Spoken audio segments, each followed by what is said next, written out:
When you're ready to enter data into your spreadsheet, you simply click in the cell and start typing.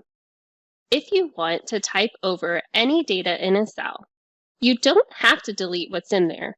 I can simply click on the cell and start typing. And it will override what's already in the cell. If you want to delete everything inside the cell, you can simply click the cell and press the delete key on your keyboard. You don't have to double-click inside the cell and then use backspace to delete the data. Simply click once and press delete. You can also click in any cell and use the formula bar to edit the data that's inside. Your formula bar is up at the top and it starts with FX. You can also resize this.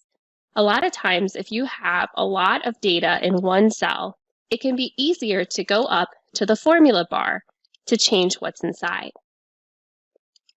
If you want to type on the second line inside a cell, at the end of your first line, hold down the Alt key and press Enter. Now you can type on the second line. On a Mac, you would use Option plus Enter to go to the second line. At any time, you can go back and resize this cell again. If you're typing in a cell and your data seems to be overflowing into the next cell, and a way to tell that it's not is again to look at your formula bar.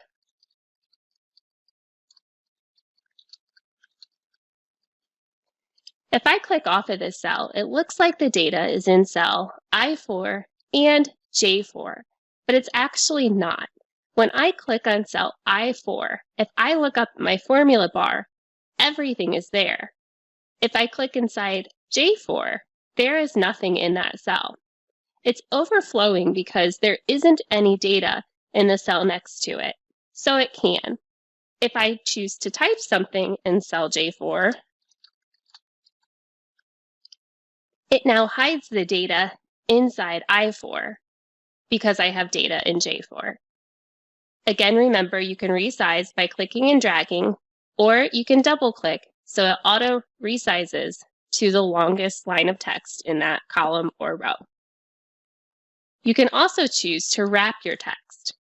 So if I want this data to wrap around to go to a second line, I simply click on the cell, go up to my toolbar, and I choose the text wrapping option.